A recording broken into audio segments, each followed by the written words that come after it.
Assalamualaikum warahmatullahi wabarakatuh. Kepada seluruh jamaah Ziarah Aulia TPQ Majelis Taklim Al-Muhibbin yang kami hormati, menginjak ke rute yang keempat, yakni Maqam Syarifah Khadijah atau yang biasa dijuluki dengan julukan Mbah Ratu Ayu, sang cikal bakal munculnya penyebar Islam di kawasan timur. Sesuai papan nama di area Maqam, Syarifah Khadijah adalah putri dari Raden Syarif Hidayatullah atau Sunan Gunung Jati. Dari rahimnya terlahir tokoh ulama yang kelak menjadi penyebar Islam di wilayah timur. Cerita dimakamkannya Syarifah Khadijah atau yang juga dikenal Mbah Ratu Ayu di Bangil ini bermula ketika suatu saat beliau mendadak dirundung rasa kangen yang begitu dalam kepada kedua putranya yang tengah belajar agama di pondok pesantren milik Mbah Soleh Semende di daerah Winangon yang tak lain masih familinya sendiri.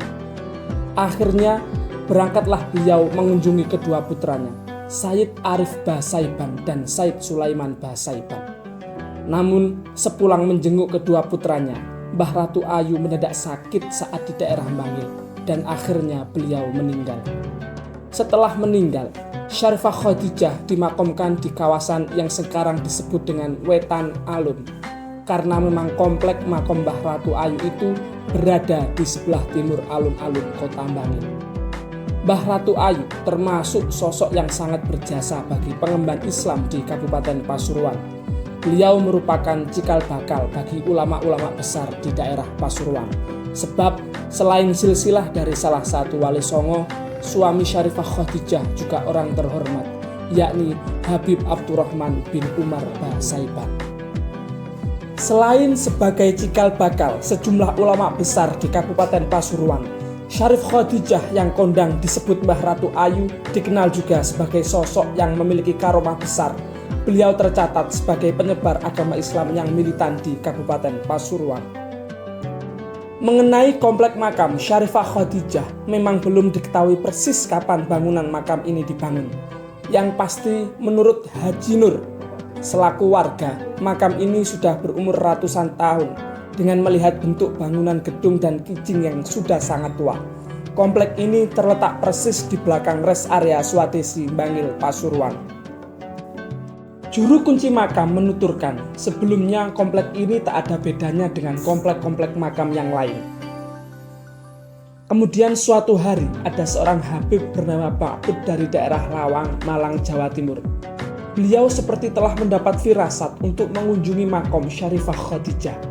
Setelah melihat sendiri keberadaan makam itu, sang Habib yakin bahwa makam itu bukanlah makam orang sembarangan, atau lebih tepatnya seorang wali. Oleh sebab itu, untuk membedakan dengan makam-makam lain, dibangunlah sebuah kijing untuk pertanda dan dalam perkembangannya dibangunkan sebuah gedung untuk menandai komplek tersebut. Masih satu area dengan makam Syarifah Khadijah adalah makam Abdullah bin Abdurrahman dan pembantunya, serta makam Kiai Haji Qasim Muzamil. Juga satu makam yang terpisah di sebelah timur adalah makam Habib Qasim bin Ahmad bin Abdurrahman Basaiban yang berada dalam gedung tersendiri dengan gaya kuno. Komplek ini banyak dikunjungi peziarah dari berbagai daerah dan kalangan, serta selalu dibanjiri para peziarah yang sengaja datang dari berbagai daerah di tanah air. Sekian sedikit biografi mengenai Syarifah Khadijah. Semoga kita semua selalu diberi kesehatan, kelancaran hingga akhir tujuan. Assalamualaikum warahmatullahi wabarakatuh.